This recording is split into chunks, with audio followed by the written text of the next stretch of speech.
This visualization highlights a massive global patient population.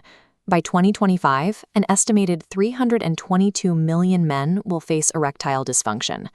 41% of premenopausal women globally experience female sexual dysfunction, and up to 1 in 9 men develop Peyronie's disease. To manage this scale of dysfunction, current FDA-approved therapies rely heavily on temporary symptom control. PDE5 inhibitors dilate blood vessels for a few hours, while drugs like flibanserin alter neurochemistry to artificially boost desire. But forcing blood through a stubbornly rigid, scarred vascular wall that refuses to expand ignores the core problem. These drugs do absolutely nothing to reverse the underlying vascular damage, smooth muscle atrophy, or tissue fibrosis. Even when treatments attempt to address structure directly, the risks are severe. Shacflex, currently the only FDA-approved injectable for Peyronie's, carries a documented risk of penile fracture and has already been withdrawn in multiple countries. To move beyond temporary dilation and neurochemical shifts, the therapeutic target must shift to the cellular architecture. Disease modification depends on reversing the physical atrophy and scarring of the tissue itself. The human body possesses the capacity to repair sexual tissue if it receives the correct molecular signals. Regenerative autologous therapy isolates the patient's own biological factors to trigger 4 distinct mechanisms of cellular repair. We can trace the first mechanism, neovascularization, directly through this pathway model. VEFA165 binds to sinusoidal endothelial cells, triggering the PI3K, AKT, and mTOR cascading sequence, which ultimately results in the production of nitric oxide. That specific molecular release is critical because nitric oxide serves as the principal biological mediator of a human erection. The second mechanism is smooth muscle regeneration. Growth factors like PDGF promote cavernous smooth muscle proliferation. Since smooth muscle content directly determines erectile rigidity, reversing its decline targets the primary structural cause of vasculogenic ED. The third mechanism is nerve repair. Watch how damaged nerve fibers swiftly myelinate as CXCL5 binds to receptors on major pelvic ganglion neurons, activating the JAK-STAT pathway within Schwann cells. We see this biochemical theory validated in preclinical models. In rats with bilateral cavernous nerve crush, PRP-treated subjects showed intracavernous pressure recovery reaching approximately 83 centimeters of water, compared to just 38 in the control group, alongside significantly increased myelinated axon counts. Preclinical models prove that cellular regeneration is biochemically possible. However, these pathways will only activate if the precise molecular signals are delivered at a critical therapeutic concentration. We see the consequences of failing to meet that threshold in Peyronie's disease, the ultimate clinical model of unregulated fibrosis. Here, TGF-beta1 acts as the primary pro-fibrotic driver, relentlessly transforming healthy fibroblasts into rigid plaque. This fluid dynamics model reveals a flaw in standard PRP therapy. Standard centrifugation aggressively separates and discards the plasma layer, yet that discarded plasma is exactly where the body's most potent anti-fibrotic proteins reside. Ultrafiltration captures those molecules in a filter instead. Specifically, the PCX ultrafiltration protocol utilizes the ProtSmart 2 device. By pushing the blood through pores approximately 5 nanometers in size, it captures complex proteins without throwing away the essential plasma. The difference in output is profound. Ultrafiltration yields concentrated alpha-2 macroglobulin, or A2M.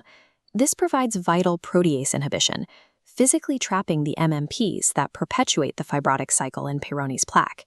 It also captures decorin to sequester the profibrotic TGF-beta and IGF-1 to promote cell survival. Most importantly, it concentrates fibrinogen to create a physical scaffold, extending the release of these growth factors from a brief 6-hour burst to a sustained delivery of 12 days or more. Healing severely fibrotic sexual tissue requires abandoning standard platelet-only preparations. Only a protein-enriched ultrafiltration process can sustain the extended molecular microenvironment required for actual tissue remodeling. When we subject these biological mechanisms to clinical trials for erectile dysfunction, the data presents a stark reality. The 4 placebo-controlled RCTs are split perfectly down the middle, 2 positive and 2 negative. The Poulios and Shaher trials both returned positive results, recording significant improvements in patient-reported IEF scores, as well as objective ultrasound evidence showing increased cavernous artery diameter and peak systolic velocity. Conversely, the Masterson and Regeb trials were definitively negative, showing virtually identical scores between the PRP and placebo groups at the 6-month mark. This bar chart plots trial efficacy against the total volume of PRP injected. While the positive trials used 6 to 10 milliliters, the results drop off sharply at the 5 milliliter threshold used in the negative studies. Applying this volume rule to the PCX system dictates clinical protocol. Since one PCX kit yields a projected 3 to 4 milliliters, achieving a proven bilateral 10 milliliter ED treatment will mathematically require 2 full kits to reach efficacy. Furthermore, the 2025 Zhao meta-analysis adds a critical caveat. PRP monotherapy at 24 weeks is not statistically significant. The strongest evidence for long-term improvement requires combination therapy, specifically pairing PRP with low-intensity shockwave treatment. The evidence suggests that clinical success in ED follows a mechanical equation. Outcomes are dictated by crossing specific volume thresholds and utilizing combinatorial protocols. Turning to female sexual dysfunction, the clinical landscape is even more sparse. Historically, female sexual tissue regeneration has lacked robust, placebo-controlled structural data. That changed with the March 2026 Clark trial, published in Obstetrics and Gynecology. This landmark RCT reported a 69.2% improvement in global impression of improvement scores at 6 months for the PRP group, compared to just 34.6% for the saline placebo. However, extreme clinical caution is mandatory here.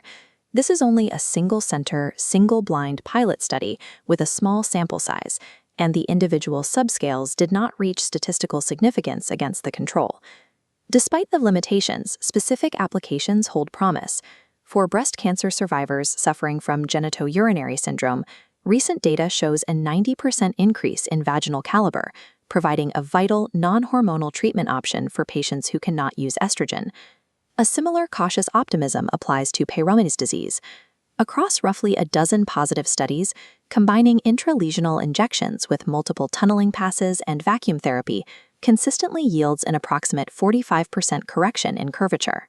Preliminary data for FSD and Peyronie's indicates the possibility of structural repair, but the reliance on underpowered pilot studies necessitates a cautious clinical approach.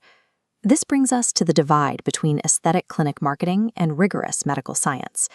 The aggressive rhetoric surrounding cosmetic PRP often ignores the strict compliance reality required to validate these therapies. To be clear on evidence rules, we cannot claim it is clinically proven or promise cures. We must strictly disclose that all PCX specifications, including platelet and protein yields, are pending validation and exist only as projections. Looking at major medical societies, including the AUA, ACOG, and ISSWSH, their position is definitive. They classify PRP strictly as an experimental treatment.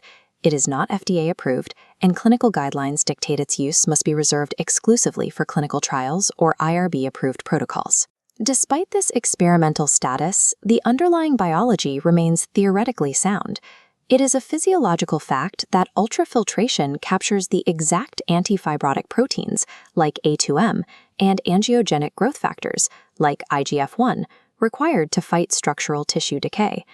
Advancing regenerative sexual medicine requires a focus on the biochemical constraints of protein enrichment, the precision of dosing volumes, and gathering transparent clinical data.